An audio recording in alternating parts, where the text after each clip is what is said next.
dans ces compétitions. Effectivement.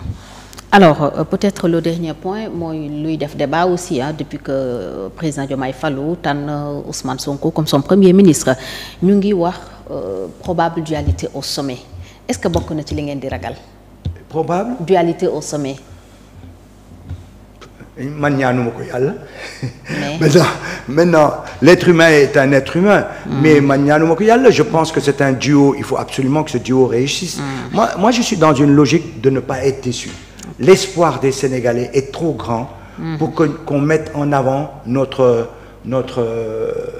voilà, il faut qu'on aille de l'avant, quoi. Nous, s'oublier soi-même, quoi. Nous, on compte pas dans l'affaire. Ce qui est important, c'est l'enjeu du contexte, l'enjeu politique. J'espère qu'ils seront à la hauteur. Il n'y a rien qui me permet de dire qu'ils ne le seront pas. Maintenant, l'être humain est un être humain. Et dans tous les cas, je trouve que c'est un bon duo pour l'instant. Il y a quelqu'un qui a une vision, qui est calme, qui va dans la bonne direction, qui donne les grandes orientations. Il y a un autre qui dit que moi j'ai une équipe, j'ai un projet à gérer, il faut le gérer comme ça, qui n'hésite pas de rappeler qu'il est aussi politique les week-ends, qu'il va faire ses interventions politiques, que je lui accepte. Parce que bon, après on nous dit, ouais, il est ministre ou il est politique. Bah oui, mais il est Premier ministre, mais il a l'étiquette politique, on doit lui accepter, c'est le président du PASTEF. Donc c'est normal que le week-end, quand il va à Colobane, il ait un discours. Le discours qu'il a tenu à Colobane est un discours qui était assez tendancieux sur la question des marchands ambulants, je le reconnais, mais quand il les a reçus le mardi, il a été top. Ferme.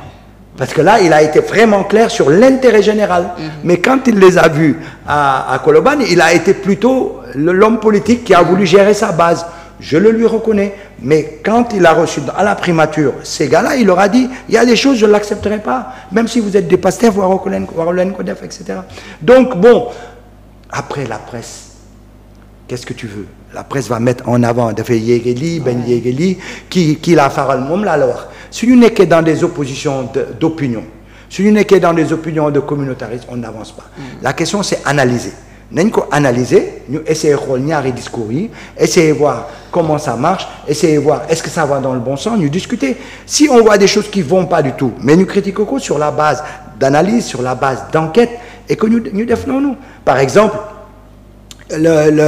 la question que, comment on appelle ça, les responsables des impôts et tout ça, qui ont beaucoup d'avantages sur les terrains, sur quand les agents des impôts et domaines. Voilà, etc. Les agents d'impôts et domaines. Bon, moi je découvre ça parce que je ne connaissais pas. Ben, à la limite, il faudra qu'on le mette sur la table.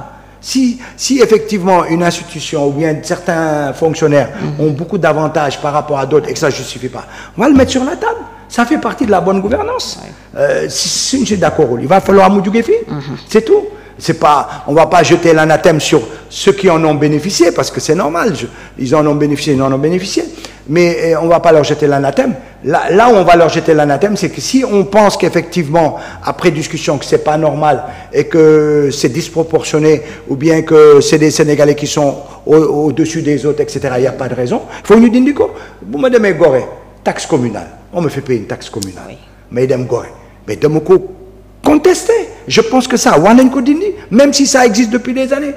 Même si ça existe, ce n'est pas normal qu'un Sénégalais qui quitte Guédiawaye, qui quitte le plateau, qui quitte Grand Médine, qui quitte ou pour dem Gorée, nous payons la taxe.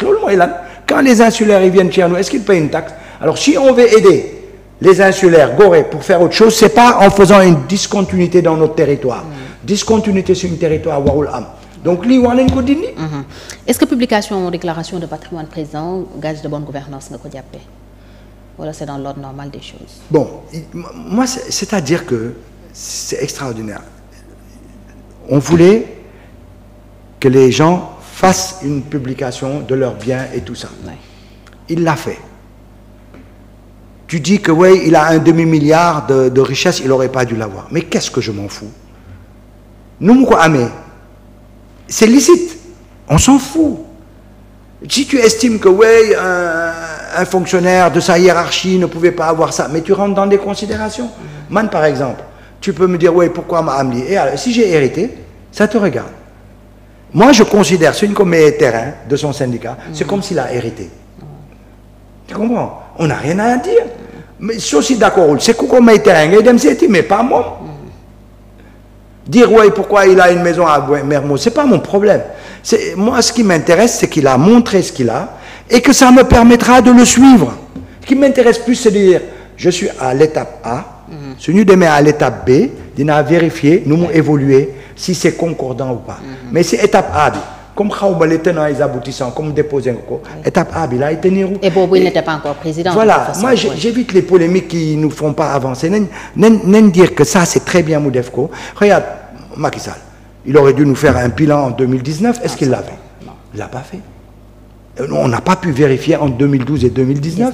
Oui. Tu vois ce que je veux dire? Et en 2024, richesse Boumouam, c'est ça qui m'intéresse. Est-ce que tu t'es enrichi quand tu as géré nos deniers? Que tu te sois enrichi avant, ce n'est pas mon problème. Moi, c'est ça. Mais le Sénégalais, il est trop regardant sur qui de famille, amumoko, de femme autobi, autobi, de famille. C'est secondaire. Auto, ben fonctionnaire, auto de 30 millions, c'est vrai que ça peut te choquer. Mais c'est secondaire, c'est une goutte d'eau dans notre budget, dans le travail qu'on doit faire. Peut-être qu'il faudra venir à ça, mais c'est vraiment secondaire. Ce qui est important, c'est vraiment des gros axes. Moi, je suis prêt à payer un bon ministre qui m'en rapporte beaucoup. S'il a une voiture à 50 millions, je m'en fous. Donc, 100 jours, une fille globalement, appréciation ou oui. Mais moi, comme je t'ai dit, quand ça ne va pas dans une sens que je trouve, moi, à mon avis, bon, dans mon cas, sur les autres, je suis parfaite adéquation. Donc, je peux dire sur 80%, tu vois, même un peu plus, ça va dans la bonne direction. Et tout ne peut pas être à 100%, tu vois. Et voilà. Et moi, je veux vraiment qu'on aille vers ce pacte citoyen. C'est pas que je suis un ayatollah ni rien. C'est que je pense fondamentalement, il nous faut une démocratie dans ce pays-là, un État de démocratie, un État de droit. Il nous faut une justice indépendante. Il nous faut une cour constitutionnelle. Il nous faut rétablir plein de choses. Il nous faut un vivre ensemble qui soit... Il faut ramener les Sénégalais à croire en leur justice, à ne pas se dire oh là là. Et puis une justice qui nous parle. Qu'est-ce que nous avons dans le tribunal là pour voir? Quand le juge parle, mais nous on ne comprend pas. Dans le tribunal, j'ai convoqué. Bon, amul avocat, pour des problèmes de famille ou des problèmes d'héritage. Souvent, il y a un avocat qui est taxaw.